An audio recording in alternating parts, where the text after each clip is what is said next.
Bueno, al principio le hago 3 minutos de preguntas de contextos personales. Sí. ¿Su nombre completo? Alejandro Martí. Alejandro Martí García. Martí García. Ajá. ¿Fecha de nacimiento? 8 de marzo de 1950. 8 de marzo de 1950. Usted es cuarta generación, ¿no? Yo soy la tercera generación. ¿De Domingo Martí usted qué es? Domingo Martí, mi papá, pero mi abuelo es Domingo Martí también. ¿Pero el Domingo Martí que abrió la primera tienda Martí? El Domingo Martí Riera, mi abuelo. Su abuelo. Sí. O sea, el de la idea del Comité Olímpico del stand en las Olimpiadas fue usted. Fue mi padre. Su padre. Bien. Entonces ahí vamos, ahí me estoy ubicando. Vamos a grabar esto también. ¿Su familia cómo está compuesta? Mi familia. De núcleo, ¿no? ¿Está casado? Sí, casado, tengo 3 hijos, una hija de 29 años, un hijo de 15 y otro de 13 años. Bien. Mi hija está casada con el ingeniero Carlos Gómez, que es el director general de los Sport Cities. Bien. ¿Su formación? Yo soy licenciado en Administración de Empresas, egresado de la Universidad La Salle. La Salle. Ajá. Ajá. Y a ver, Martí, aquí, ¿cómo es el tema de los apellidos? Aquí, Martí es el del padre y su segundo apellido es de su madre. Sí, así es en México. Así es en México. Bien. ¿El origen que es español? El origen por el lado de mi abuelo paterno es catalán. Catalán. Y por el lado de mi abuela materna es cubano. Bien. Y por el lado de mi madre es alemán. Ok. ¿Nació en ciudad Yo nací en la Ciudad de México y mis padres también. ¿Su abuelo emigró? Mi abuelo emigró de Barcelona desde muy chico a México. ¿Cuál era la situación de él a nivel familiar y socioeconómico, digamos? Él era de un pueblo de Manresa, en Barcelona, y se estilaba mucho en aquellas épocas que el Benjamín, el más chico de la familia, fuera a probar fortuna. Y entonces él vino a América con unos sacerdotes, unos padres, a estudiar a Puebla. Y bueno, él era un hombre muy inquieto, y se salió del seminario y empezó a trabajar en diferentes lugares. Él era muy empresario. Estamos hablando del año 20. Estamos hablando del año 20. Él empezó comprando, primero estuvo trabajando en diferentes comercios, luego se salió del comercio para comprar en sociedad un camión de transportes, y a raíz de un accidente que tuvo cobrando, porque los camiones en México antes estaban abiertos por todas partes y cobrabas por afuera, agarrando de tubo en tubo, y en una vuelta con un poste se le pegó, se rompió una pierna, no pudo trabajar, vendió esa participación y se metió a trabajar de agente de ventas de lo que hoy es Martí. Bien. Él trabajó en una empresa que en aquel entonces se dedicaba a representaciones de Inglaterra, y el dueño de esta empresa, que estimaba mucho a mi abuelo, ¿Cómo se llamaba la empresa? La empresa era una empresa inglesa, no recuerdo bien el nombre, pero esta empresa, cuando el dueño original quiso ya regresarse a su país de origen, le vendió el negocio a mi abuelo. Mi abuelo se lo pagó en abonos. Y de ahí el abuelo cambió la empresa de representaciones a las tiendas de deportes. O sea, esa empresa de representaciones era como un almacén de ramos generales, vendía muchas cosas. Vendía papel, pero vendía lo que llaman mayoreo al interior de la República. Vendía papel carbón, vendía cerería, vendía algo de balones, vendía algo de raquetas, vendía las bicicletas rally. O sea, tenía un catálogo. ¿Y eso ya era aquí Ya era aquí en México. O sea, se vino de Puebla para aquí. Se vino acá a México y ahí compró esta empresa, y poco a poco fue desviando las representaciones a productos deportivos. ¿Por algún motivo de él era deportista? No, No, porque se vendían muy bien las bicicletas en aquel entonces. Y tenía él una representación de bicicleta. ¿Pero eran bicicletas de paseo o bicicletas que se usaban también No, para...? en aquel entonces era bicicleta de paseo o bicicleta de gran turismo, ¿no? Ajá. ¿Él en ese momento estaba casado? Él ya estaba casado y creo que ya tenía hijos. Fue un hombre muy luchón, muy empresarial, y entonces fundó Deportes Martí. Bien. Fue creciendo el negocio, siempre se quedó en el centro de la ciudad. Se estilaba mucho que los comercios en aquel entonces estuvieran en el centro de la ciudad. Durante muchísimos años fue una casa muy prestigiada en el centro. ¿La compra esa la hace él con dinero que él ganaba de su salario como agente y de lo que había trabajado en los camiones? Y realmente como se estilaba en aquel entonces... y la paga también en la...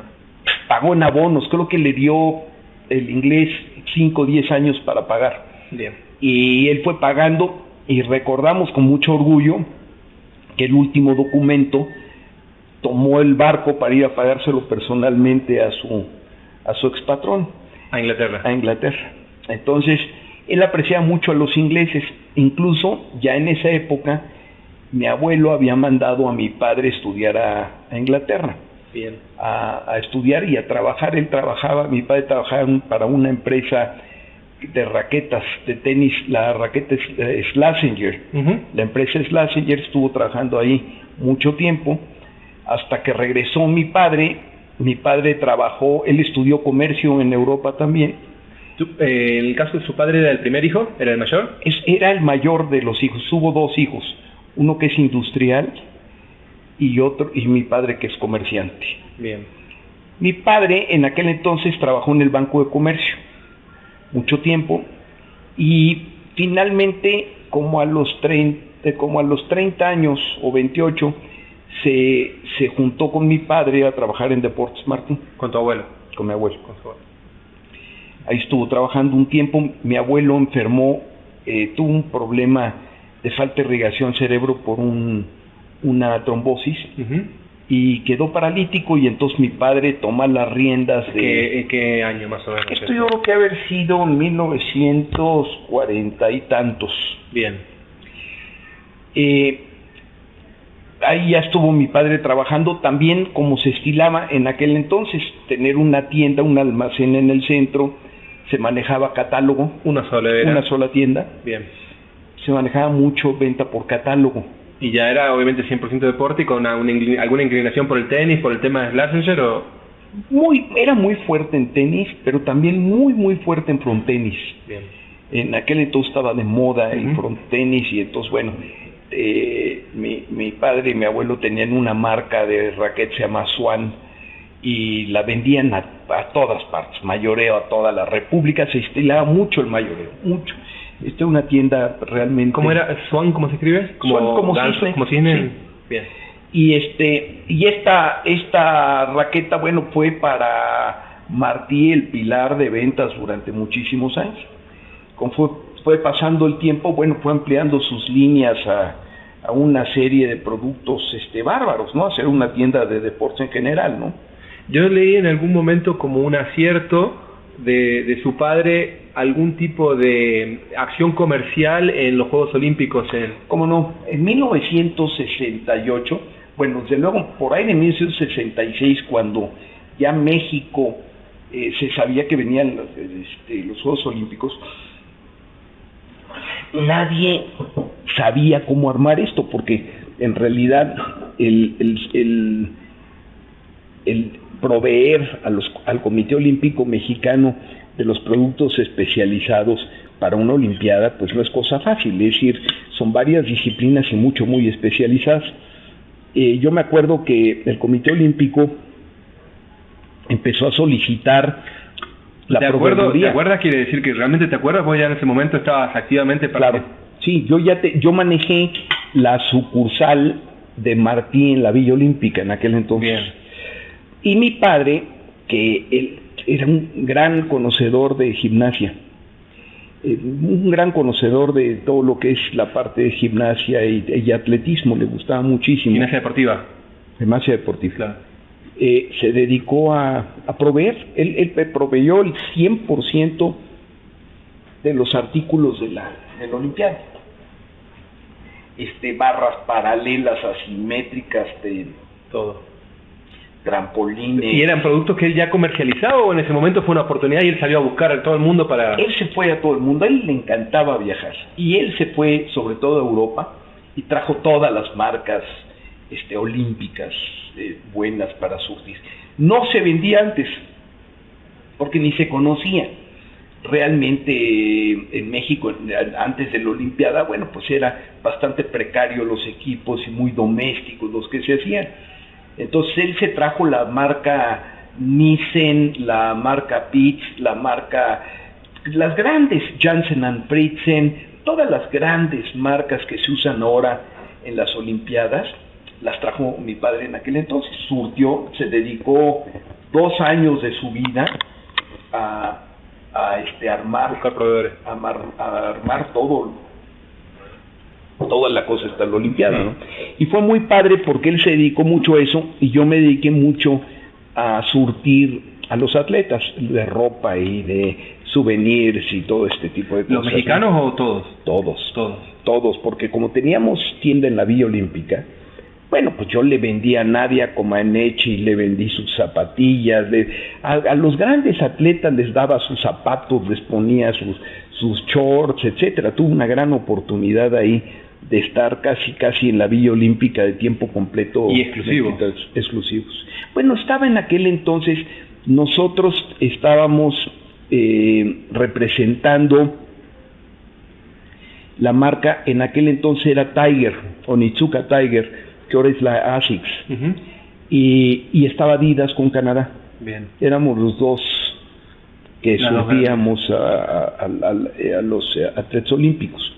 Y en ese momento ya ustedes seguían con una sola tienda en el centro de la ciudad, y esta es la primera acción, digamos, comercial fuera de Venustiano Carranza. Y no de mayoreo, porque era menudeo.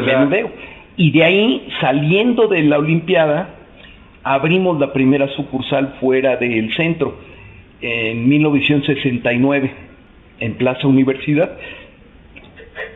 Sí. El primer centro comercial que se abre en la Ciudad de México, aquí en Universidad, me imagino.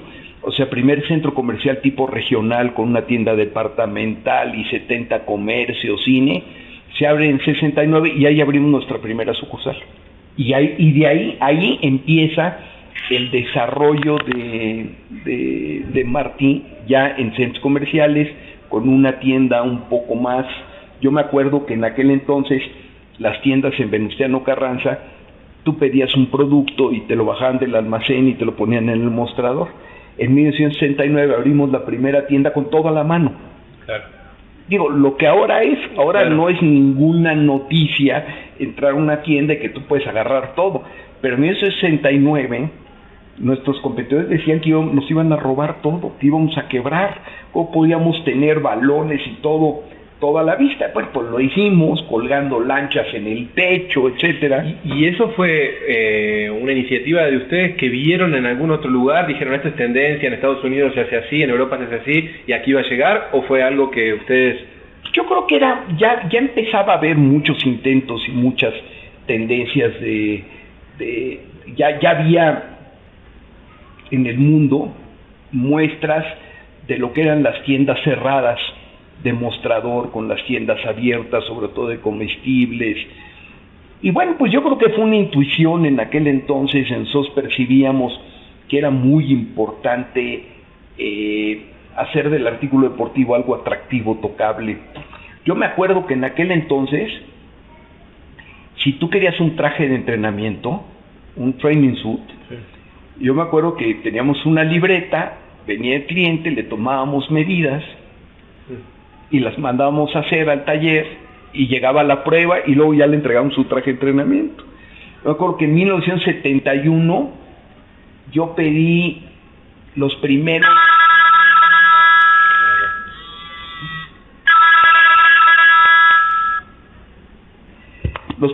300 trajes de entrenamiento en talla chica, mediana y grande.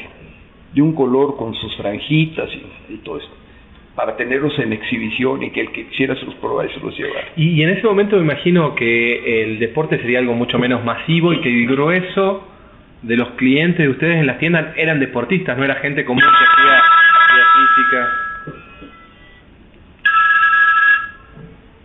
Voy a apagar así seguimos con aquel nomás que no suena. ¿No? Sí, desde luego, desde luego. Yo creo que el deporte en aquel entonces,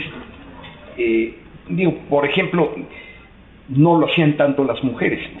Claro, era más una cuestión... Era una cuestión de deporte de los hombres, y realmente no era como ahora visto como de algo de categoría, sino normalmente, yo me acuerdo que del soccer la gente decía que era de pelados, ¿no? Uh-huh. El box y todo ese tipo de cosas. Yo creo que yo tuve la suerte, y a mí sí me tocó la suerte, de que más o menos por ahí de 1974 el deporte se empezó a hacer general, donde la gente podía participar y hacer,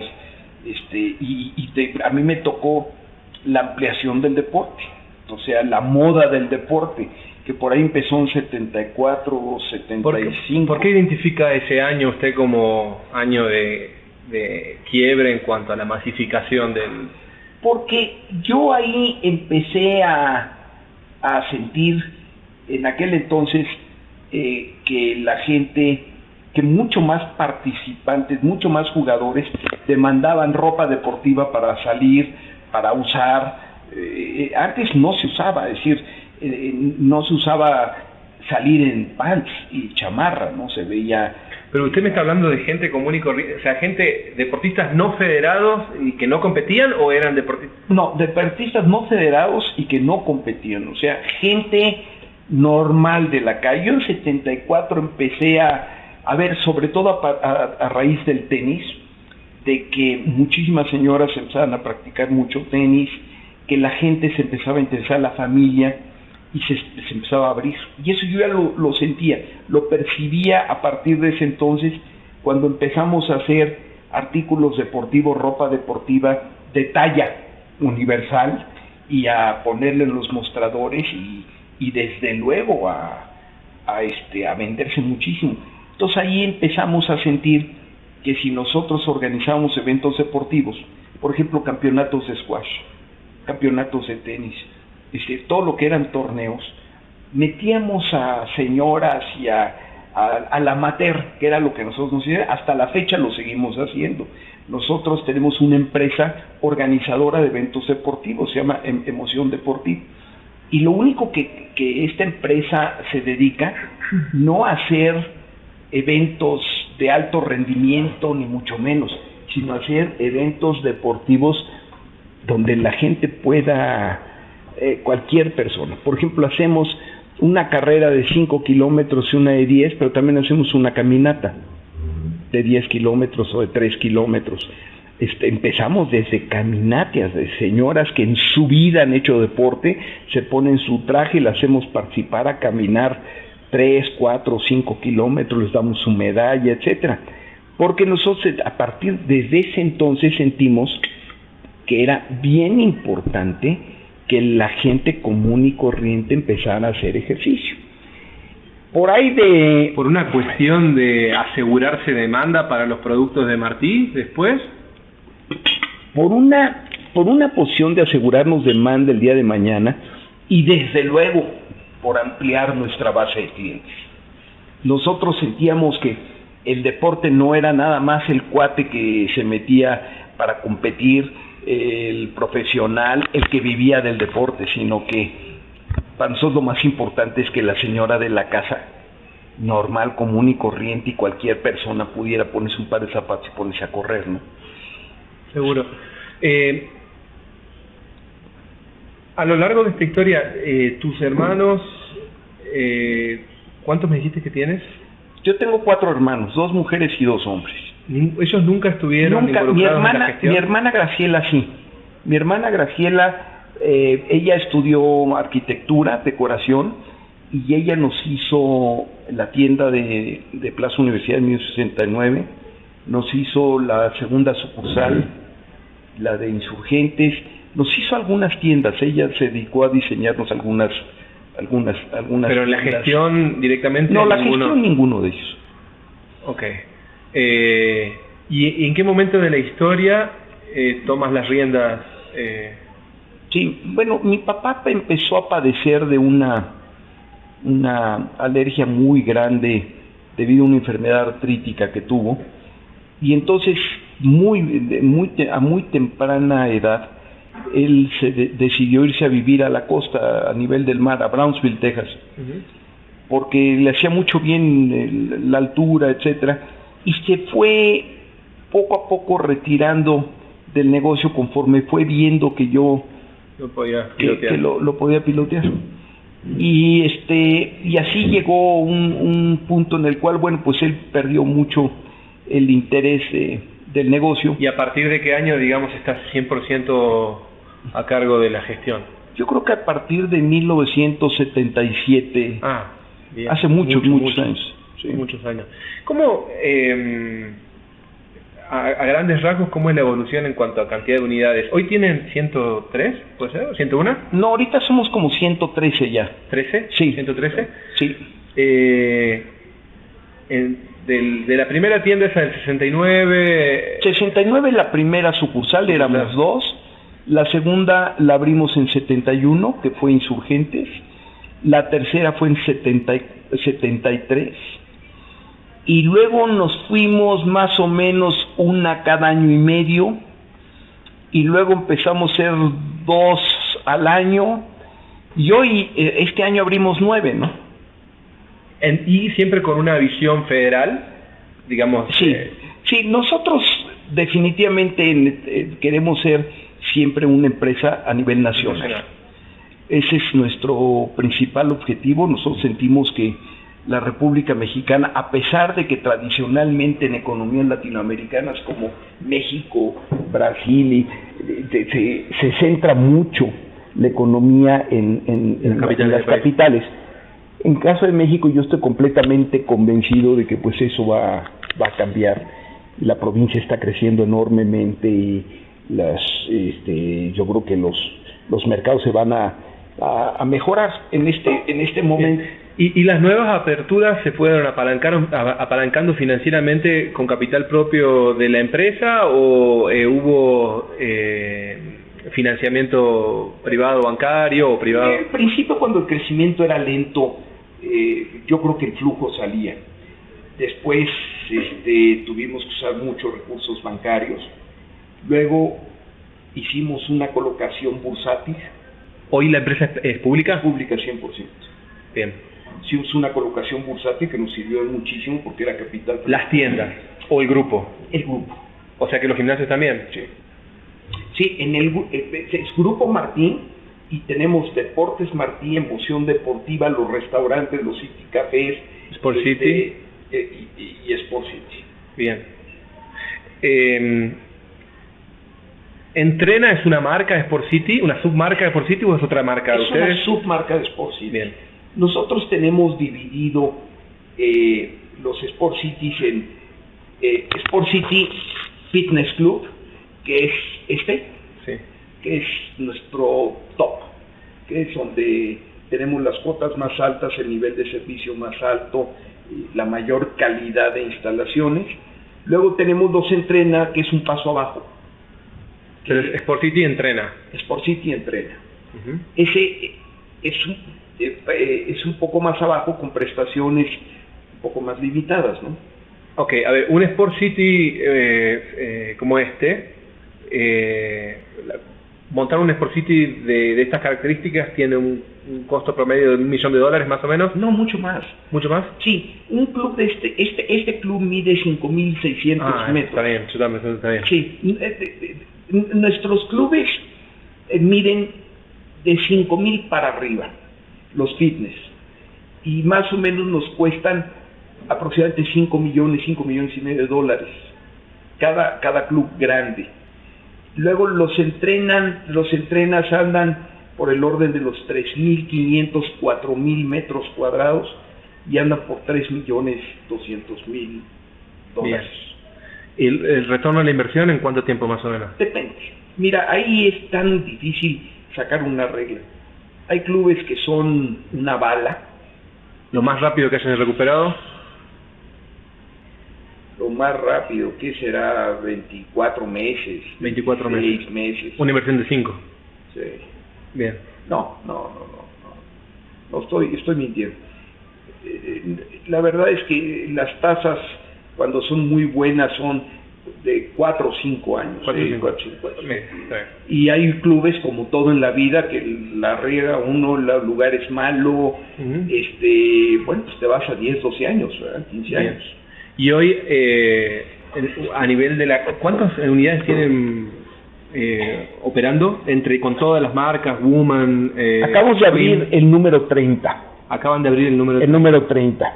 ¿Cantidad de socios que atienden? 58,000, sin contar los niños, porque si nosotros tenemos lo que es la membresía activa, pero dentro de los clubes están los kids, kids centers, ¿no? Sí.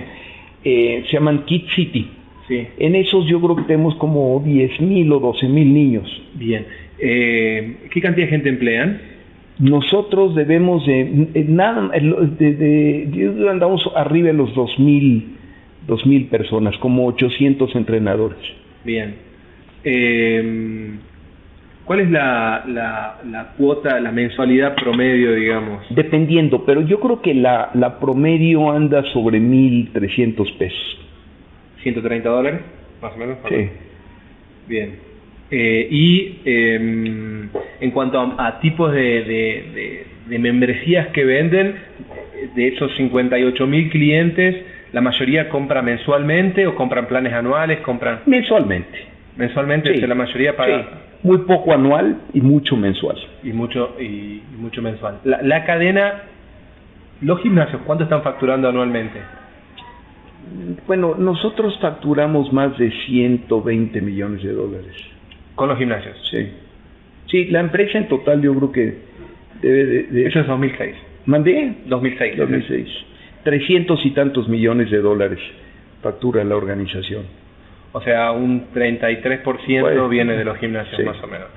¿Cómo llegan de las tiendas? O sea, en realidad la llegada es como bastante lógica, ¿no? Al año 93 decir, bueno, vamos a armar un club. Pero ¿cómo se produce esa transición? A nivel... Mira, es una historia muy sencilla, pero muy quizá un poco muy de casualidad. En más o menos por el año del 2000, unos 7 o 10 años antes de la fundación de los Sport Cities, esto 86, 87, quizá. Ajá. Mi esposa Matilde le encantaba hacer ejercicio y siempre le encantaba. Y un día me invitó al gimnasio a hacer ejercicios, al gimnasio que ella iba. Y bueno, entré al gimnasio, me encontré con que los aparatos estaban hechos en los garages de alguna casa, los baños horribles. Eran los gimnasios que se usaban en aquel entonces. ¿Y usted no había consumido deporte nunca? No, yo siempre fui jugador de tenis. De tenis. Y me gustaba mucho lo que tuviera yo algo de competir. Sí, tenis o equitación, salto, cualquier cosa que fuera de competencia. Yo le decía a mi mujer en aquel entonces que a mí se me hacía un absurdo estar en una máquina empujando, ¿verdad? Y mi esposa sí, le gustaba hacer pesas, aeróbics, etcétera. Me invita a este club y ya desayunando después del ejercicio le dije, mira Mati, no voy a volver, yo me voy a mi club de tenis. Yo estaba en el France, todas las mañanas a las 7 de la mañana jugaba mis partidos singles y dobles hasta las 9 y era feliz de la vida. No tenía músculos, era delgadito, no tenía... Dije, yo un día voy a hacer un club, lo voy a hacer bien hecho.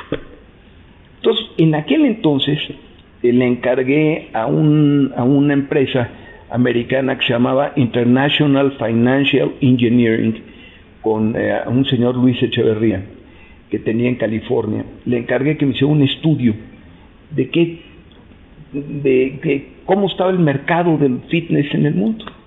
Y bueno, me hizo todo un estudio y me sacó mucho el ejemplo de Bali y me sacó mucho el ejemplo de algunos gimnasios de estos que miden 1000 y tantos metros y que eran hardcore y todo esto. Me llegó el estudio y vi que era mucho de lo que él me recomendaba hacer, lo que mi mujer estaba haciendo. Entonces dije, bueno, esto no me interesa. Bueno, lo dejé. A ver si entendí. En función del estudio que él hizo de mercado, la propuesta que había donde su mujer entrenaba era lo que estaba funcionando. Sí, él me decía, el Gold Gym es exitosísimo y miden 1300 metros y pesas. Me sacó Gold's Gym, me sacó, todas las marcas esas. Y la verdad, cuando vi el negocio dije, no me interesa. Todavía yo fui a visitar algunos y dije, no voy a hacer una cosa así, voy a hacer lo mismo que está mi mujer. Y se me olvidó. Por ahí del 2000... No, antes. 93 empezaron la construcción del primero, ¿no? No, fue en 2000... 93, perdóname. Por ahí del 92, sí, se me presenta una fábrica de máquinas. Pues una fábrica de techos, la de Eureka, en el periférico. Era una nave brutal que me la vendían. Ah, bien. Entonces yo me acuerdo que fui a ver esa nave en mi coche y me metí manejando en la nave. Era una nave de esas antiguas de 1930. Preciosa, grandota, alta, muy nave, ustedes le dicen a los galpones. O sea, nave es las bodegas. Sí, galpones le decimos. Un galpón. Y bueno, entrando ahí, dije, esto es lo que yo quiero. Aquí sí voy a hacer un gimnasio, porque esto sí tiene el tamaño. Entonces, empecé a negociar la nave con y yo me acuerdo que en aquel entonces teníamos un agente que trabajaba con nosotros y le encargué que se fuera a ver en el mundo entero qué estaba pasando de los fitness. Y bueno, estuvimos viendo hasta que me encontré a un señor que se llama Donald DeMars. Este es un señor que tuvo polio de chiquito, camina medio chistoso, pero es un experto en fitness.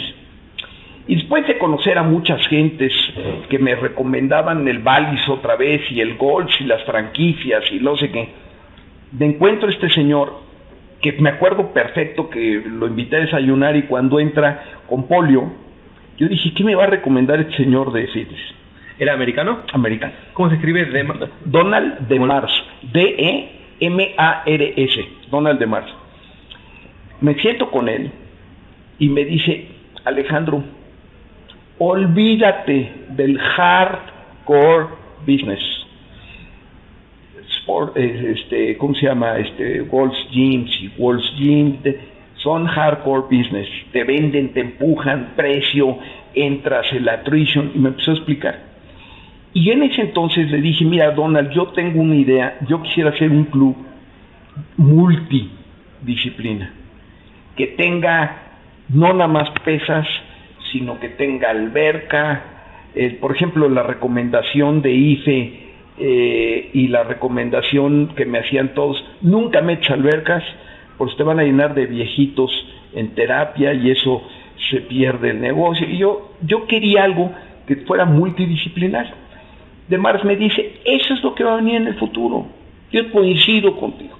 Dame la chamba, yo te proyecto y yo te ayudo. Y entonces me agarré a este hombre con polio. La verdad es que era una duda muy fuerte porque conocí a Mike Talla en aquel entonces y a los grandes del fitness allá, unos monstruos grandotes, conocedores. Y la verdad es que la persona que escogí quizá físicamente no tenía el tipo... era lo mejor. Además él se burlaba de su posición, decía que era una ventaja haber tenido polio porque cuando iba a las carreras su hermano le decía a la gente, con permiso, ahí viene DeMars, que compitió en Le Mans y no sé qué, pero tuvo un accidente y como camina todo el mundo le hacía lugar y le dan los mejores. O sea, era un hombre con una filosofía de vida primorosa. Y dije, le voy a apostar a este cuate. Hicimos un feasibility study, un estudio de factibilidad, en donde me daba un club de 6,500 metros cuadrados. Cuando quise el club más grande que había en la Ciudad de México era 500 metros. Y los clubes en aquel entonces en los Estados Unidos eran de 1,500 metros. Y había miles de clubes de 1,500. Hacer uno de 6,500, me acuerdo que fuimos a ver en California uno que estaba sombrío, no tenía gente, era un matolote que había costado $10 millones, pero también vi otros ejemplos que me gustaban. Y bueno, finalmente esa fue la decisión y hicimos un proyecto brutalmente grande que para muchos de nuestra organización pensaban que pues ahí vamos a sembrar mucho dinero y no íbamos a tener retorno de la inversión. ¿Esa fue una inversión del grupo, no tuya? No, del grupo. Siempre he hecho todo a través del grupo. ¿Nunca? Bien. Sí, porque ahí tengo socios y entonces, como en la vida, cuando tienes socios los invitas en las buenas y en las malas, ¿no? Seguro. Y ahí, bueno, entonces hiciste una inversión de... Ahí me acuerdo que en aquel entonces le metimos a Sport City Eureka como $7 millones de hoy. Bien. De los y tenía 6,500 metros. Enorme, 2 pisos. Metimos unas plantas de tratamiento de aguas y unos generadores para calentar albercas. Luego, me acuerdo, dividimos el club en 3 secciones de aire acondicionado.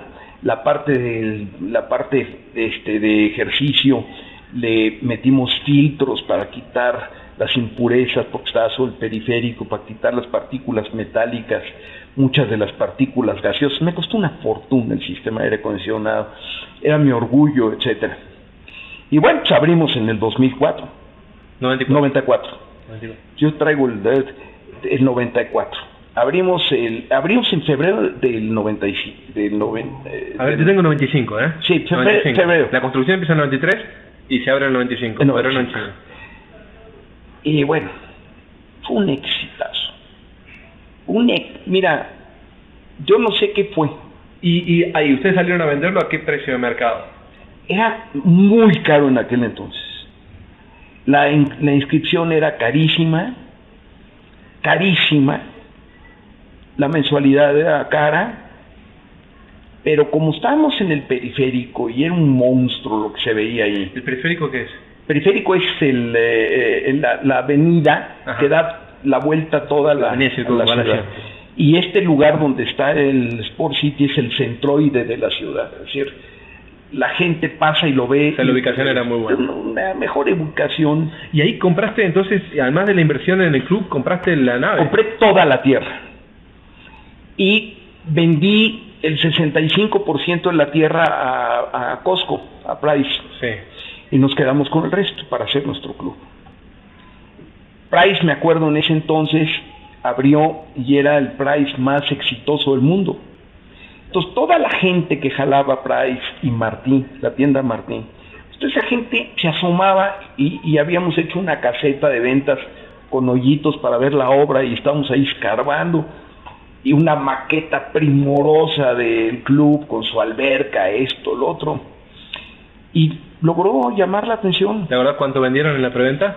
Creo que para la preventa teníamos como el 35 o 40% de la capacidad del club vendida. ¿Cuál es el punto de equilibrio en cantidad de gente en esos clubes de 5,000, 6,000? Depende de los costos y el área de ubicación, porque uno de los ingredientes importantes de estos lugares es la renta, ¿no? De los 30 locales que tienen, ¿cuántos son arrendados? Yo creo que desarrendados deben ser 22 o 21. ¿Y tienes presente hasta qué porcentaje de la facturación ustedes están dispuestos a destinar al arriendo? Híjoles, yo creo que en un club no, entre La verdad es que no te diría, porque depende mucho si es por mantenimientos o del negocio global, pero hay clubes que estamos pagando 15 y 18%. Está bien, es una medida razonable. Y comparado con el negocio de las tiendas, ¿en las tiendas arriendan también? Sí. O sea, que vos dirías que, digamos, sería correcto trazar este paralelismo o esta similitud, que este negocio, tanto en el caso de productos con las tiendas minoristas, como en el caso de servicios con los clubes, cierra arrendando. Sí, porque no te ajusta el capital. Si quieres comprar, no es fácil, es decir, los costos son altísimos, arrendar es mucho más barato, ¿no? Y es mucho más eficiente en términos de inversión de capital, ¿no? Bien. Haceme un breve raconto del crecimiento de los clubes. Abren el primero en el 95 y de ahí en ese momento que decides abrir el primero, ya lo haces con la idea en mente de decir voy a tener una cadena o sí, se acaban las ganas. Sí, aunque en esa época estaba muy difícil el país, porque nosotros abrimos en febrero del 95. Y en el 94 tuvieron, tequilazo en el medio. En noviembre, el tequilazo. Noviembre de 2004. Fue una de las peores épocas que me he pasado en mi vida. Porque yo digo que en aquel entonces, en el 94, el tequilazo le pegó mucho más duro a las gentes que estaban creciendo y trabajando. Explica sucintamente en pocas palabras lo que fue para la gente que no es para el resto de Latinoamérica, lo que significó lo que fue el tequilazo. Mira, para mí como empresario diríamos que el tequilazo consistió en que todos los proyectos y planes que teníamos los teníamos en centímetros y de un día para otro nos lo convirtieron a pulgadas. Ese es, fíjate, acabábamos de tener el sexenio de mayor crecimiento y de mayores cambios fundamentales en la economía de México, con Salinas. Acabamos de pasar el sexenio con el gabinete más estelar del mundo. Los secretarios de Hacienda, nuestro presidente, eran admirados por todo el mundo. Teníamos un país para crecer los próximos 20, 30, 40 años. Habíamos firmado el Tratado de Libre Comercio, habíamos reducido las tasas de interés, toda la economía realmente pintaba muy bien, había realmente una euforia y una gran confianza en el crecimiento. De repente todo cambia con lo que llaman en México el error de diciembre, porque el tequilazo no fue más que una equivocación enorme de nuestro nuevo presidente cuando entró con su nuevo secretario de Hacienda, que no supieron manejar una micro devaluación o una mini devaluación que venía, y de la noche a la mañana el peso perdió todo su valor y la desconfianza en el país se fue altísima, y bueno, nosotros no nos salvamos de eso. ¿Entraron en convocatoria de acreedores? ¿Perdón? ¿Entraron en convocatoria, suspensión de pago? Lo que llama suspensión de pago.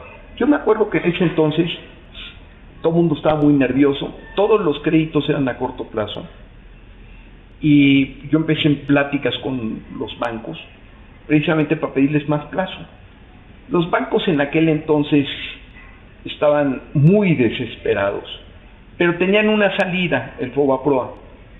Entonces, si no arreglaban en condiciones ideales sus créditos, o sea, a veces hasta abusando, pues mandaban la cartera al FOBAPROA y el gobierno les pagaba intereses sobre la cartera. O sea, no se vio que la instrumentación del programa de rescate a los bancos haya sido equitativo, sino fue bastante defectuoso. Fomentaba muchísimo el abuso bancario y fomentaba muchísimo el que la gente no pagara o tratara de no pagar. Yo tengo una gran preocupación por eso, y yo tenía 5 bancos acreedores, y me fue a suspensión de pagos para ponerlos de acuerdo a los 5. Estuve en suspensión de pagos 30 días.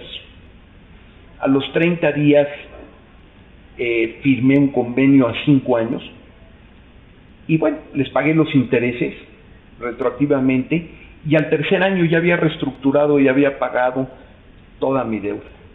O sea, realmente, porque yo lo que les decía a los bancos, perfecto, tengo una deuda enorme, pero tengo negocios y los negocios están funcionando muy bien.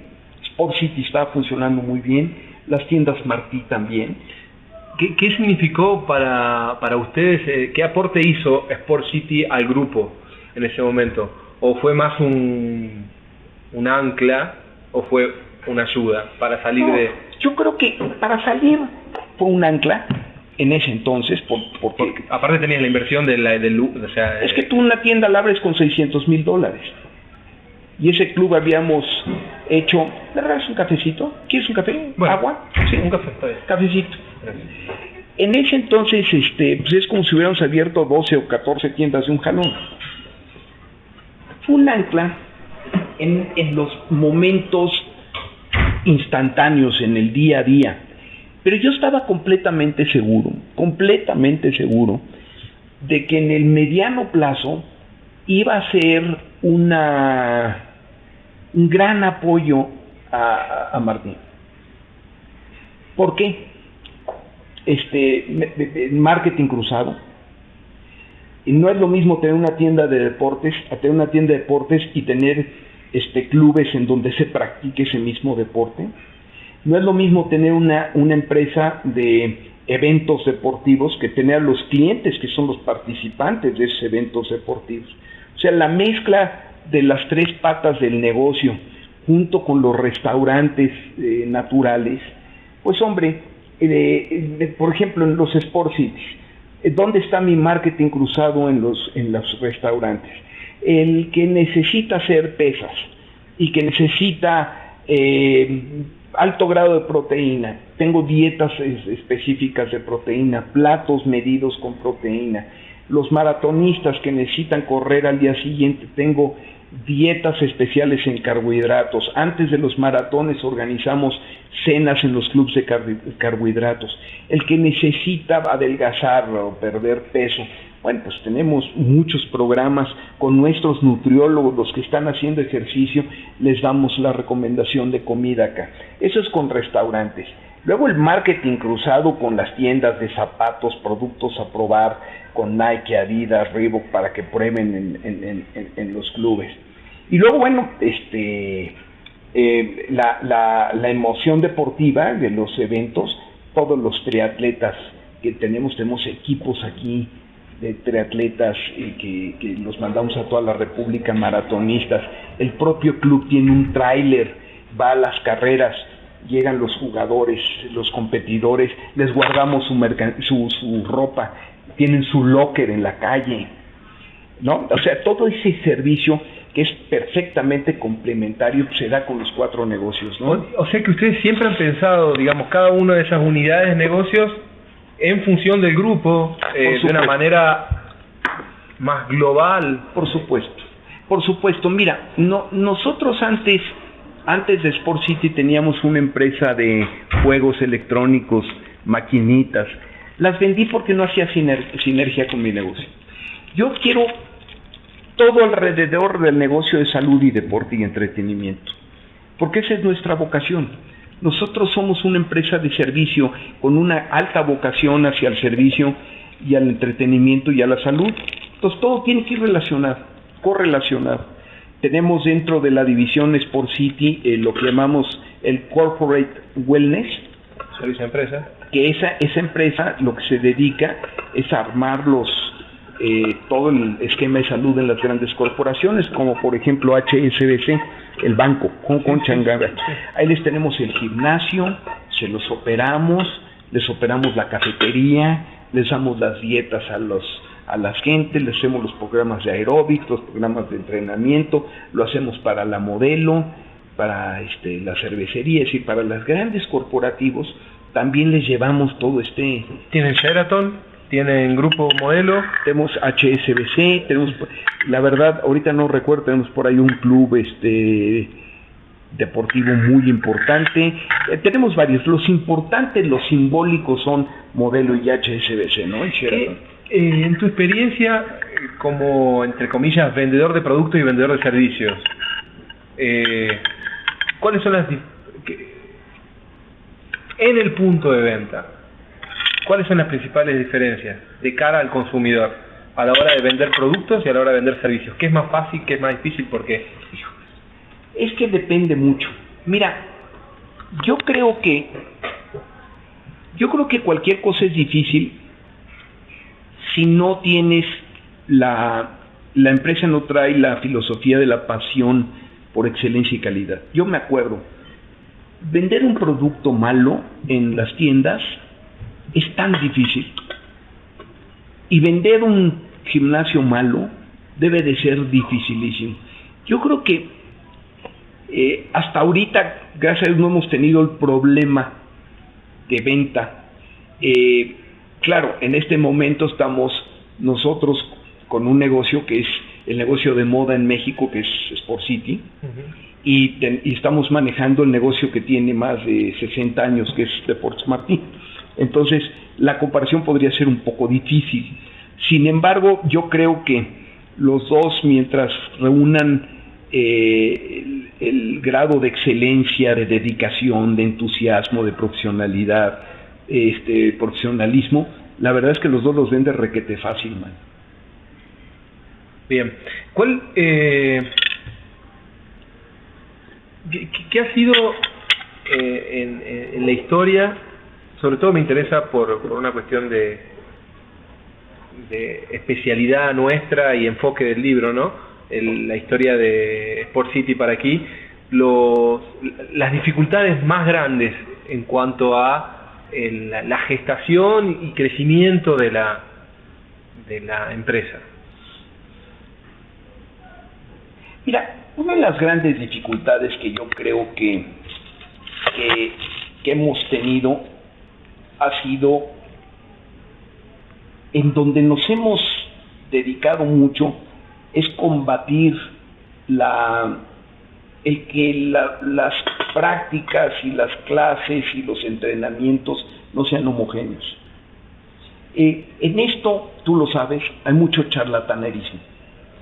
Hay muchísima gente de aquellos que es see one, do one, teach one. Mucha gente que llega, le hace la pesa y es maestro, y que empiezan a recomendar una serie de tarugadas, productos y cosas fantasiosas para poder lograr subir la musculatura o adelgazar. Nosotros al principio tuvimos muchísimo problema con gente que pues era mucho charlatán, hasta que tomamos la decisión de hacer nuestra propia universidad, la Universidad de Sport City, y ahí homogeneizamos a todos nuestros entrenadores. Todos dicen lo mismo, todos están con los mismos programas, todos están con los mismos sistemas. Yo lo que les digo a mi gente, no importa que haya un programa mejor, el chiste es que el que tengamos sea consistente y sea definitivo. Aquí no podemos permitir, por ejemplo, estos entrenadores que aparte son nutriólogos y que te empiezan a matar de hambre y te empiezan a dar productos. Y eso ha sido para mí una tragedia. Y he eliminado por completo eso desde hace muchos años, metiendo un sistema interdisciplinario muy duro y con un entrenamiento y grados y grados académicos en nuestra gente. Nosotros tenemos diferentes tipos de entrenadores personales, desde el que empieza hasta el máster, y reciben su dinero en función del grado de conocimientos que tienen, cuántas disciplinas han tomado, etcétera, ¿no? Yo creo que eso fue un reto horrible y tremendo, muy difícil, porque son cosas que suceden y que no te das cuenta tan rápido, ¿no? De la contaminación. O sea, en ese momento para ustedes era, digamos, virtualmente imposible o muy difícil encontrar en el mercado una oferta. Había mucho farsante. Y había muchas gentes que después venían aquí a trabajar y a los 15 días se iban diciendo yo creé Sport City y yo te voy a formar, y empezaban a dar asesorías. Todavía en el mercado hay por ahí un americano que da asesorías de cómo formar Sport Cities y cosas. O sea, hay mucha explotación, tú lo sabes. No es sencillo hacer las cosas. Y el charlatanerismo ha sido espantoso. Creo que quizá una de las grandes frustraciones que tiene uno en este negocio es que entrena uno mucha gente y mucha gente se sale a vender. Seguro. Bueno, si te sirve de consuelo, le pasó a todos, así que... A todos, ¿no? Pero bueno, fuera de eso, yo traía siempre en mi cabeza lo que IFE me había dicho y todo esto, y creamos 2 clubes chicos para ver si los podíamos homogeneizar, que fue el Women's Workout y el club que tenemos en Huicuilco, que uno es de 1200 metros y otro de 700. Yo diría esos no los volvería a hacer nunca más en mi vida. Y bueno, pues hemos tenido algunas frustraciones en cuanto a lugares. Yo creo que una de las reglas de los clubes es no abrir en las costas. En las ciudades balnearias, digamos. En las ciudades balnearias, porque son demasiado estacionales. Son demasiado estacionales. Y fuera de eso, la verdad es que estamos encantados con el negocio. ¿En qué momento deciden hacerse públicos? ¿Y por qué? Mira, yo la verdad siempre quise ser una empresa pública. ¿Por qué? Porque te institucionalizas y dejas, vacunas tu empresa contra el día que tú faltes, ¿no? Digo, la realidad, yo me acuerdo que en aquel entonces yo no tenía hijos varones, no tenía una mujer, y decía yo, bueno, si el día de mañana a mi hija no le interesa el negocio, pues puede seguir como siguen todos, ¿no? Profesionalizas mucho más tus inversiones y puedes crecer realmente, ¿no? Sin el tema de ser una empresa familiar. Y en aquella época lo hice porque, bueno... ¿Cuándo fue? Fue ya 20 años, creo. 20 años, un montón. O sea que ya cuando City, se crearon los gimnasios, ustedes ya en los gimnasios ya eran... Sí, 94... Sí, claro, ya 20 años. 20 años, ¿verdad? ¿Cómo pasa el tiempo? Muchísimo.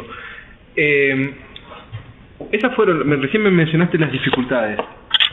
Me dijiste un par de errores respecto a... Bueno, el tema de formar gente que después terminó siendo competidor tuyo, o gimnasios de dimensión muy pequeña que posiblemente sea más difícil rentabilizarlos, ¿no? Hacerlos lucrativos. ¿Qué otro, si hoy pudieras echarte para atrás, por lo menos en lo que hace a los clubes, ¿no? Hasta el 94, y tuvieras que empezar de nuevo, ¿qué identificas como un error que dirías, bueno, esto me gustaría hacer distinto y lo haría de esta manera? Bueno, yo no con respecto a los clubes, como empresario, yo te diría que nunca más creería en mi gobierno y en un político. Nunca, yo creo que los empresarios tenemos y yo la tuve, una grave desventaja. Somos demasiado entusiastas. El emprendedor, para ser emprendedor, tiene que ser entusiasta. Si no, no puedes emprender las cosas, porque para emprender un negocio necesitas tener una visión y creer en ella, y no creer en el fracaso. Esa es una de las reglas. Si yo ahorita, a mis 57 años de edad, me dijeran, mira, tienes que comprar un terreno de 27,000 metros cuadrados, comercializar una parte del terreno, meterle $4 millones o 5 a la tierra, luego $7 millones a un club, que no existe comparativo ni en el mundo en ese entonces, había unos cuantos, y en México mucho menos, y aviéntate, a lo mejor no lo hubiera hecho. Necesitas tener mucho de creer en lo tuyo. Mi error en aquel entonces fue que creí mucho en mi proyecto y nunca me esperé que nuestro gobierno hubiera cometido un error tal para hacer el famoso tequilazo, ¿no? Y eso me costó una fortuna y me costó muchísimo tiempo de retraso, ¿no? Entonces yo diría, si yo volviera a empezar, lo primero que haría, siempre tendría, si tuviera créditos, serían a largo plazo y a tasa fija, a muy largo plazo y tasa fija. Sería mucho más cuidadoso. Pero ahí estás muy supeditado a la coyuntura local, al tema de, y si no estás en el país apropiado y no lo consigues... Entonces capital, socios, pero nunca a expensas de créditos a 5 meses o a 3 meses para negocios de 5 años, ¿no? Nunca, no puedes hacerlo, por más entusiasmo que tengas o por más seguro que estés.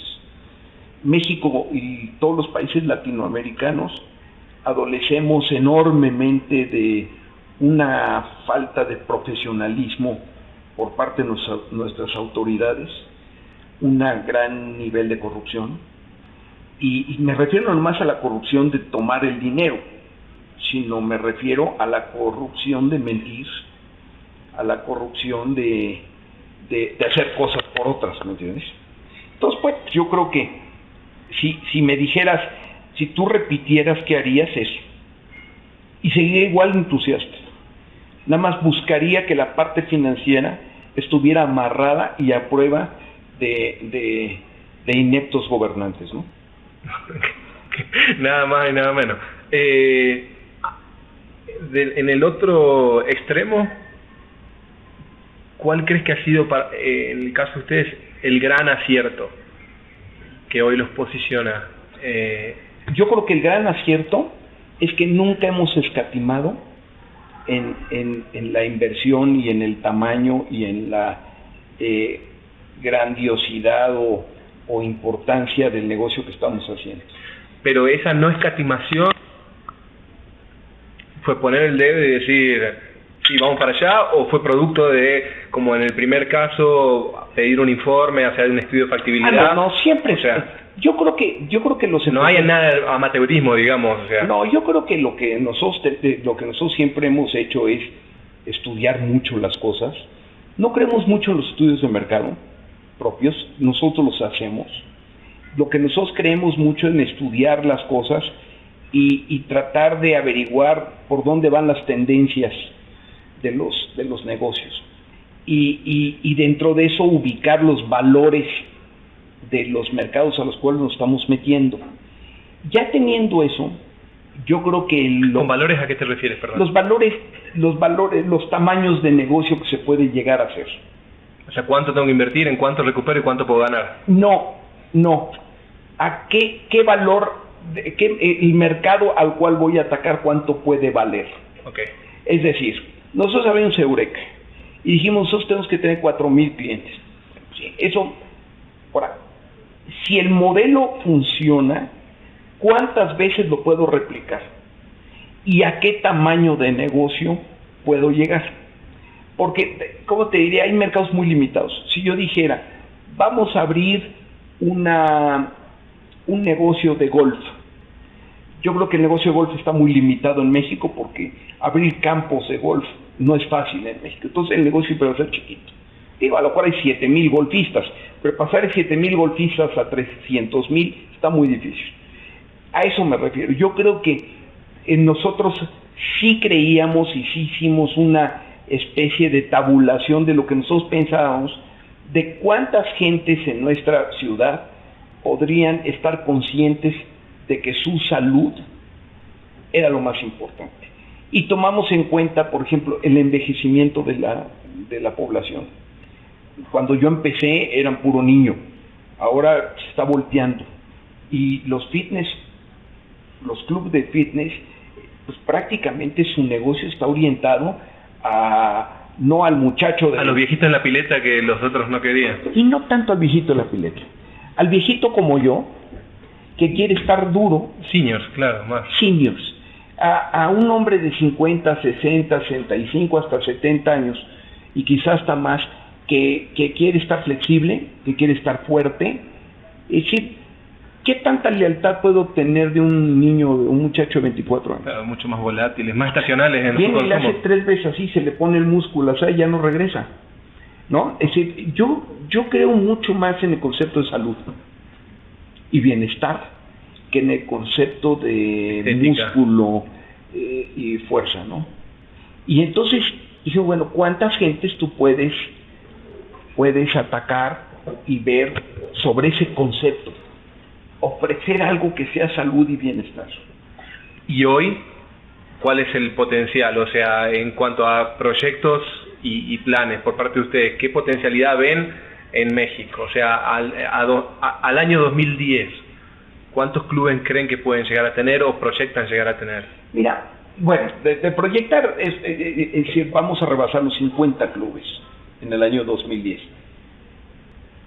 Eso es lo que podemos hacer, porque nosotros hemos ido permeando las capas hacia abajo, es decir, estamos atacando mucho más, Popularizando el negocio, digamos, o sea, los nuevos negocios, los nuevos entrenas se Claro. están popularizando y están agarrando. eso quiere decir que una llegan a un capa. precio mucho más competitivo. Hoy, si un Sport City cuesta $130, una entrena cuesta... El promedio anda a dar en 78. Ok. Y quizá el día de mañana tendremos que abrir uno de 40, ¿verdad? Bien. No con los mismos servicios, no con la misma calidad.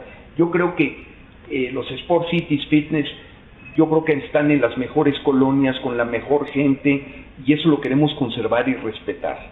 Luego tenemos que seguir en los suburbios, de la parte de afuera, con los más económicos, y luego tendremos que irnos a los lugares, a las zonas populares, ¿verdad? En el caso de las tiendas, a ustedes les fue muy bien enfrentando la competencia de frustradas llegadas de cadenas internacionales Sí. como Foot Locker, ¿no? Y Oshmans. En el caso de los clubes, hay un Bali que acaba de abrirse hace un par de años. ¿Cómo es el mercado hoy a diferencia de lo que era en el 93, 94? ¿Es mucho más competitivo, seguro? En 93 o 94 con este concepto no había nadie. Luego nació una cadena, Sports World, Sí. después de nosotros somos Sport City y ellos fueron Sports World. Luego ha nacido otra cadena muy interesante, se llama Sportium. Yo creo que Sportium es el que le está compitiendo muy fuerte a Sports World. En aquel entonces había otra cadena muy importante, que yo creo que es la segundo lugar, que es la Nelson Vargas. La acuática. La acuática lo que tiene es que ya ahora tiene algunos family fitness que están muy bien hechos, pero la imagen con el público todavía sigue siendo una acuática. Yo creo que Nelson Vargas debe tener más de 11,000 o 13,000 socios. Yo creo que si los categorizo son 56,000 socios, Nelson debe andar en 14. Sí. Sports World debe andar en 11, 12. Y Sportium debe andar en 4 o 5,000. Bien. Y luego vienen los varios. Balis, yo creo que entró con el concepto Balis. Y el concepto Balis no funciona en México, yo creo. Ellos abrieron en Monterrey ahora. Sí. Ellos deben de tener 2 o 3,000 socios. Ellos venían anunciando que iban a abrir muchos clubes, no han abierto. O sea, no... Sí, aparte entró en quiebra ahora hace un mes y medio, 2. no sabía yo. Fíjate. Entonces, los que yo creo que traen muchas ganas de crecer son Sports World y Sportium. Pero, digamos, independientemente de los nombres, ¿cómo es desarrollar? Que a mí me interesa más lo conceptual, ¿no? De desarrollar un negocio sin competencia a hacerlo con competencia. ¿Qué es mejor? Ay, mira, yo te voy a ser franco, a lo mejor ni lo pongas. No hay como no tener competencia. no, a mí me sirve. No hay como no. No, si tú me dices, oye, ¿qué prefieres? ¿Tener competencia, no tenerla? Yo prefiero no tener, es mucho más cómodo. Sufres un poquito menos. Claro, la verdad, yo siempre he pensado, yo siempre tengo aquí un dicho que digo a todo mi equipo. Dice, no temas a la competencia, hay que temer a tu incompetencia. Yo creo que el peor enemigo de uno es la incompetencia. Cuando te relajas, no estás tras el servicio, la calidad y todo esto, eso es mucho peor que tener un competidor. La competencia te hace ser competente. Entonces hay muchas gentes que requieren de alguien que les esté pisando o empujando, o hay muchas gentes que les produce mucha estamina ser el segundo y querer llegar al primero. Entonces, depende mucho, creo que, la personalidad directiva. Está claro. Yo te leo unas palabras que hacen a la gestión de tu negocio y vos me dices, eliges una o dos en función de la importancia que le das y me hablas de eso nada más, sí, para ir cerrando. Ventas, retención, capacitación, motivación de recursos humanos, liderazgo, ubicación, tendencias e innovación, capital, financiamiento, infraestructura, equipamiento. Bueno, yo empezaría con retención. Yo creo que las ventas son importantes la primera vez, pero si no eres capaz de retener, te puedes pasar vendiendo toda la vida, que eso es lo que les pasa a los hardcores. Los hardcores les interesa vender diario.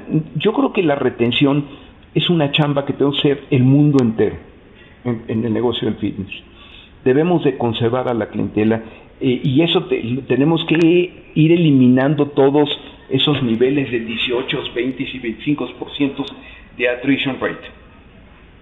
Yo creo que si nosotros queremos que este negocio siga siendo y llegar en Estados Unidos a los 100 millones de clientes y nosotros llegar a nuestros objetivos, tenemos que saber retener, y eso obviamente por consecuencia te trae lo que tú mencionas ahí como capacitación.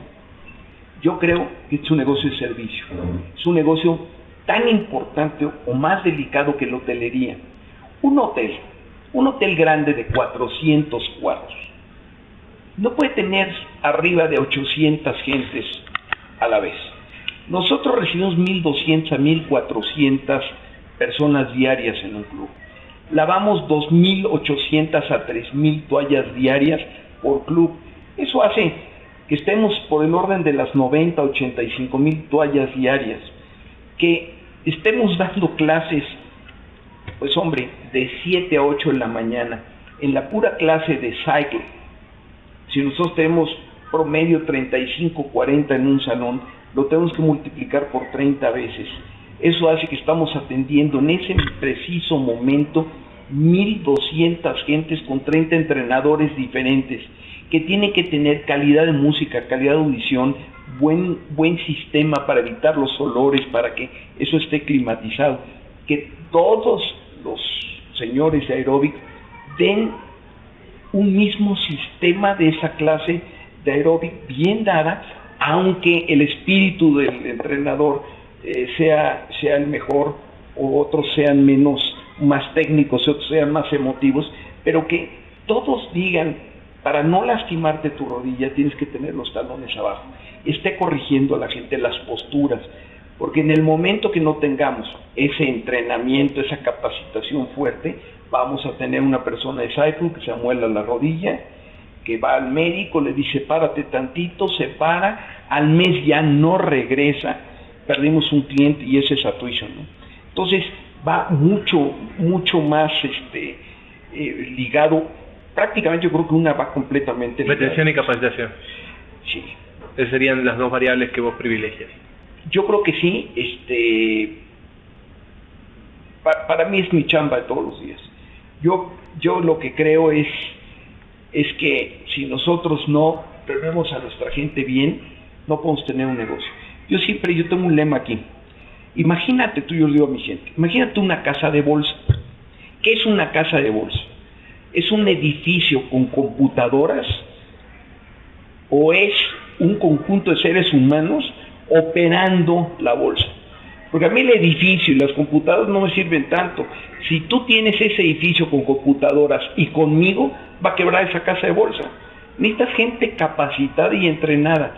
Si no, la casa de bolsa lleva a sus clientes a la calle y ellos se van a la calle. Ahora, una pregunta, que es una de las conclusiones a las que yo voy llegando. Quiero saber tu opinión al respecto, a partir de que voy entrevistando ya casi 20 personas con experiencias también grandes. En los mercados más maduros, Brasil, Argentina y México, hay una preocupación mucho más grande por los recursos humanos y la capacitación. Porque la infraestructura y los equipamientos es como que están comoditizados. La competencia ya los tiene y lo único que hace falta es plata para tenerlo.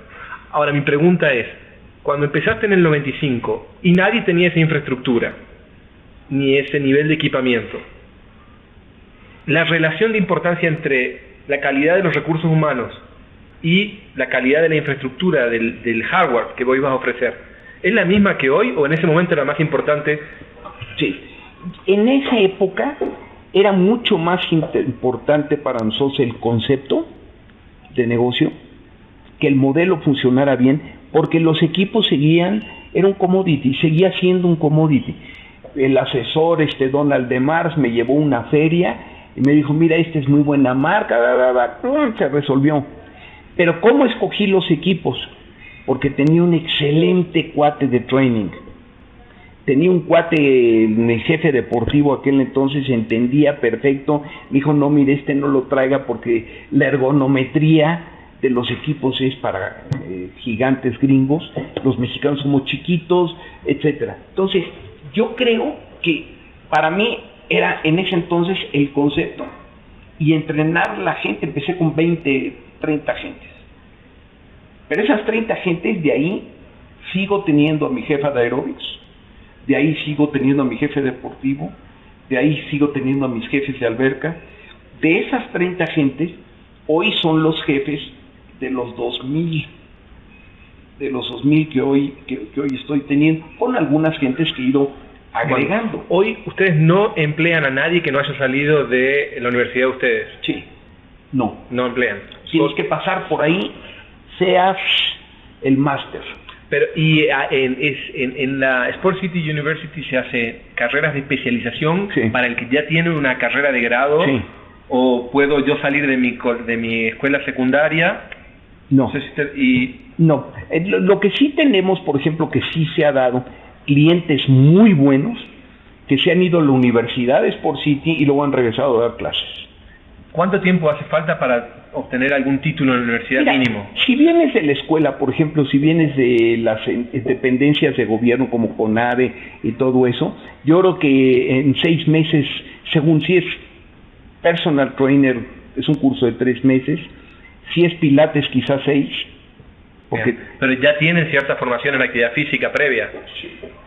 Yo prefiero, claro, porque la parte en la universidad no estamos dando anatomía, fisiología, claro. Entonces, ahora, si por ejemplo te vas al curso de MAT, de Muscle Activation Techniques, entonces sí, irremediablemente el curso dura 8 meses y cuesta mucho dinero, porque además los mandos Estados Unidos, porque ya tienes que meterte a los músculos de la gente, y tenemos varios entrenadores de MAT, dependiendo la... ¿Cuál definirías vos como tus 2 principales convicciones como empresario? Si estoy pensando en algo que por ahí es complicado, que es escribir una receta, ¿no? ¿Qué ingredientes tendrías en esa receta para llevar a buen puerto un emprendimiento de este tipo? O sea, vos antes quizás formulado de otra manera me decías, no confiaría tan ciegamente en mis gobiernos.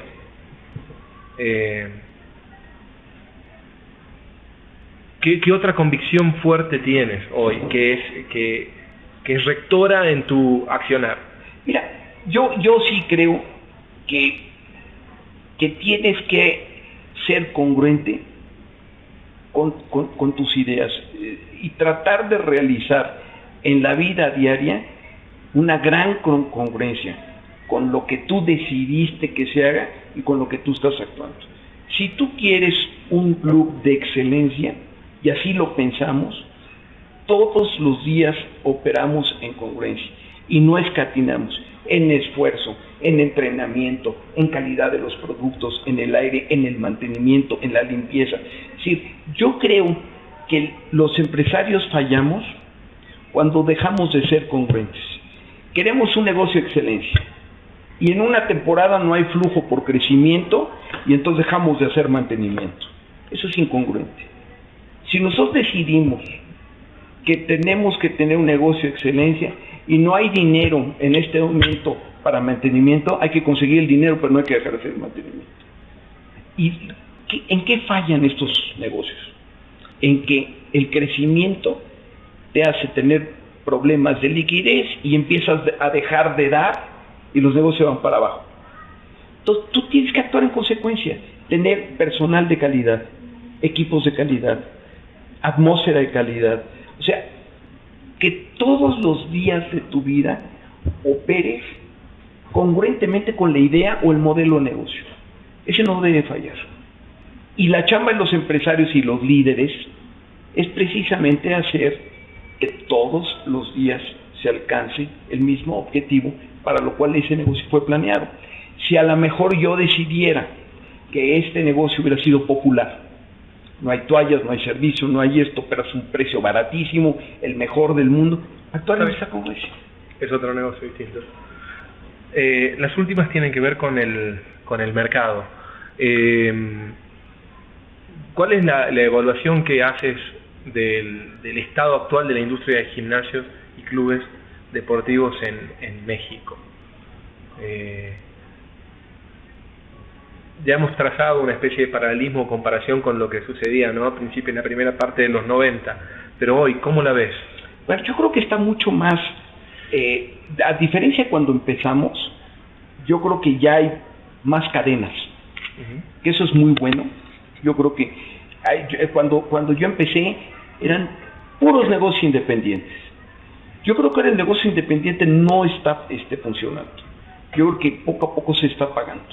Yo creo que ahorita, bueno, pues yo creo que estamos, digamos, en plataforma de una larga carrera en el futuro, en lo cual pues muchos van a fallar, otros van a tener el gran éxito, pero yo creo que este negocio se va a tener que dar cuando sea un negocio a nivel nacional perfectamente estructurado, con políticas afines e iguales en toda la nación, con toda la gente, una gran masa cultural y una gran masa operativa, una gran técnica de operación, una administración súper profesional. Yo creo que es la única forma que esto funcione. ¿Por qué? Porque el cliente que va a la Ciudad de México vuela a Monterrey, ahí tiene un Sport City, y si va a Guadalajara en todos tiene el mismo servicio, el mismo ambiente, los mismos lockers, la misma presentación. Yo creo que es la única forma de subsistencia de este tipo de negocios, ¿no? En el caso de ustedes, eligieron expandirse siempre con inversiones propias, corporativas. Sí. ¿Consideraron alguna vez las franquicias? Sí. Nosotros, más que franquicia, lo que hicimos, o lo que hemos hecho en 4 de los clubes, es que lo damos en franquicia, pero además invertimos, y operamos. Son socios, o sea... La franquicia neta, de te doy el nombre y te entreno y tú te haces bolas, no lo hacemos. Porque no queremos todavía. Nosotros quisiéramos seguir operando. Queremos estar... Estos negocios son muy delicados de operación. Se te descomponen muy rápido si no los cuidas, ¿no? Entonces queremos estar... A mí lo que me queda ahí como es esa preocupación que tienes claramente marcada respecto a mantener cierta o una, digamos, coherencia y homogeneidad en la prestación de servicio. Un estándar, ¿no?, de operación. A medida que se amplía, y me imagino que en las tiendas te debe haber pasado lo mismo, a medida que se amplía la estructura, cada vez hay más mandos medios y, digamos, cada vez está más lejos. Más lejos, pero ahí está el secreto. No lo puedes perder. Ahí está el secreto, por ejemplo, ahí está el secreto de McDonald's, ahí está el secreto de Starbucks, ahí está el secreto de los Ritz-Carlton. Se puede. Vamos, es algo que, lo entiendo, conforme creces es mucho más difícil, pero se puede y lo debes de hacer. Es decir, yo creo que las empresas hoy que no adquieren un gran volumen van a desaparecer, la competencia está muy dura y la concurrencia de capitales a buenas ideas es muy, conseguir inversionistas para todo es muy fácil hoy en día. Si no traes una economía fuerte, te comen en 2 minutos. Y para tener una economía fuerte en una escala nacional tienes que tener una administración y una estandarización brutal. Y se puede hacer. Fue difícil en el caso de usted, que un problema que nosotros vemos en general, el grueso de las empresas de este rubro son empresas de familia, ¿no? En el caso de ustedes son empresas de familia muy grande, pero lo que a veces les cuesta a las empresas de familia, no estoy diciendo que sea el caso, sino quiero plantearte la problemática para ver cómo lo ves, es entender que una cosa es ser propietario y otra cosa es tener una gestión profesionalizada o profesional, ¿no? Vos te formaste para esto. Sí. Pero ¿qué importancia le da al hecho de que a esta necesidad de profesionalizar la gestión de arriba hacia abajo en toda la estructura, independientemente de que pueda participar tu hija eventualmente como propietaria? Es importantísimo. La única forma de subsistencia hoy es la profesionalización de los negocios. Si no lo haces, se pierde todo. Es decir, yo digo, Sport City tiene un valor, ¿sí? 30 clubes. 30 clubes. ¿Cuántas cadenas en los Estados Unidos hay que tienen 600 clubes? Varias. Entonces, ¿cuánto es 30 clubes contra 600? Digo, yo no quiere decir que yo quiero que las cosas sean grandotas, porque sí, yo creo que hay una gran diferencia entre lo grandote y lo grandioso. Pero yo sí creo que siempre tenemos que pensar que lo mejor de nuestros esfuerzos hoy no significa nada contra lo que puede ser mañana. Y si tú no estás consciente de que debes de profesionalizar y crecer, te quedas, y al quedarte te reduces. Sí. Hace un rato no terminaste la idea cuando empezábamos del tema del traspaso, de un eventual traspaso generacional, ¿no? Que en el caso tuyo con tu padre tuvo una transición muy larga, sí, lo cual me imagino que de alguna manera lo he hecho más fácil. Sí. También me dijiste que la idea de hacer pública la empresa, de cotizar en bolsa, tenía que ver con tu incertidumbre de si tus hijos van a querer o no participar de la operación. Entonces, con respecto a eso, 2 preguntas. ¿Cómo ves vos el futuro de Sport City en cuanto a la operación? Si vos crees que va a estar en manos de un Martí o no. Bueno, en este caso tienes a tu yerno, sería, claro, ¿cierto? Carlos. Y lo otro que a mí me intriga mucho es saber, todos tus hermanos, o corregime, que no participan activamente en la operación, son socios. No, ellos son socios de algunos inmuebles nuestros, pero no de la operación. Pero no de la operación. Sí. Pero mira, yo entiendo tu inquietud. Yo creo que si la empresa adquiere los tamaños, no necesariamente hay un familiar que los puede operar. Y eso sucede en todo el mundo. Entonces yo creo que la obligación tuya como empresario es preparar tu empresa para que se vuelva impersonal y profesional. Y luego, si dentro de la familia hay alguien que le dé a la altura, que lo puede operar, pero que siempre pueda tener que pueda competir por el puesto y no ganarse el puesto por familia.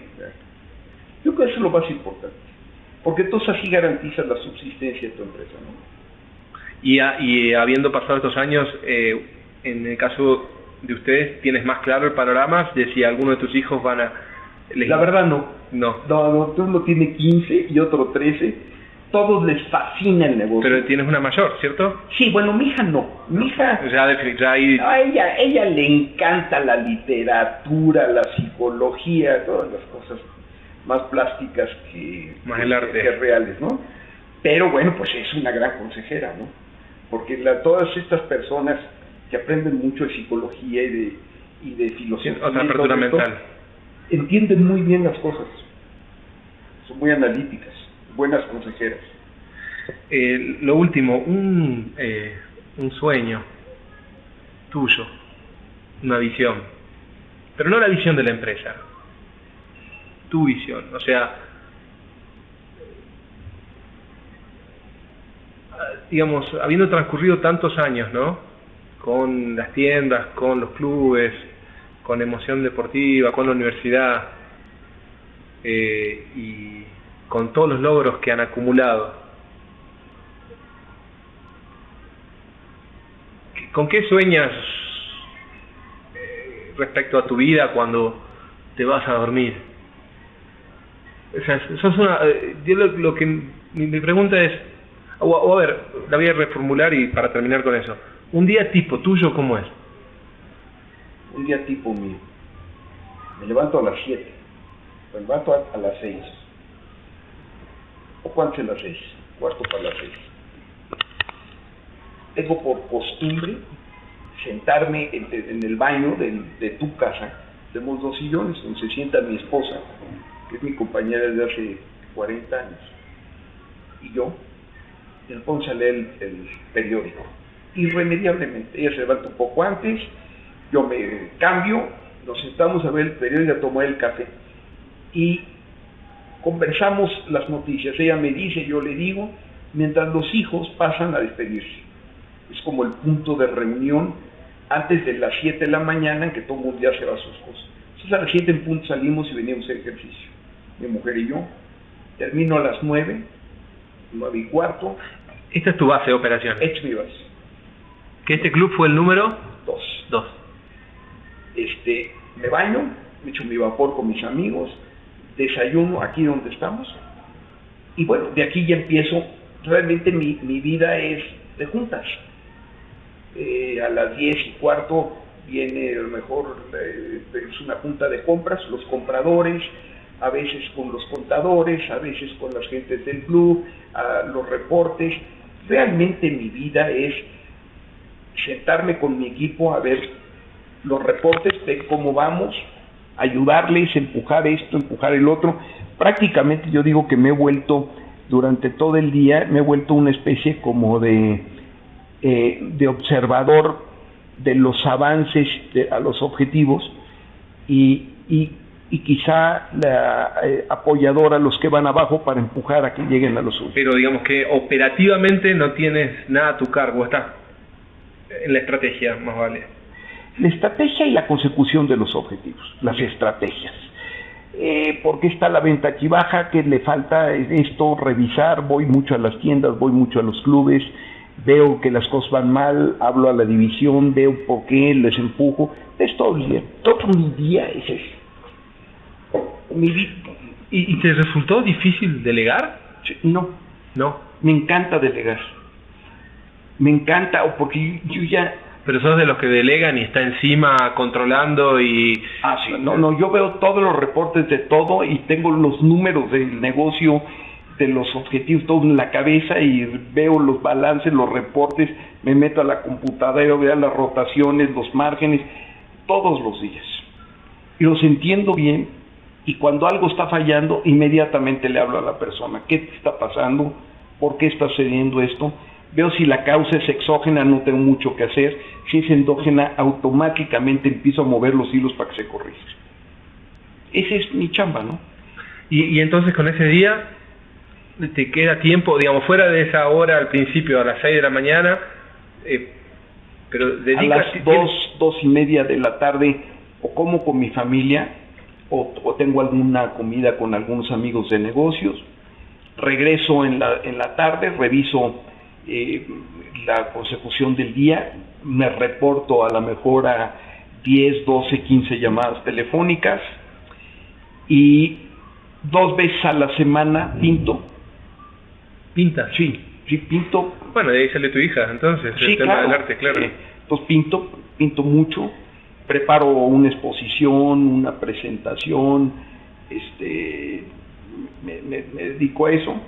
Tengo una ilusión brutal que son mis caballos y mi rancho, que me encanta reforestar.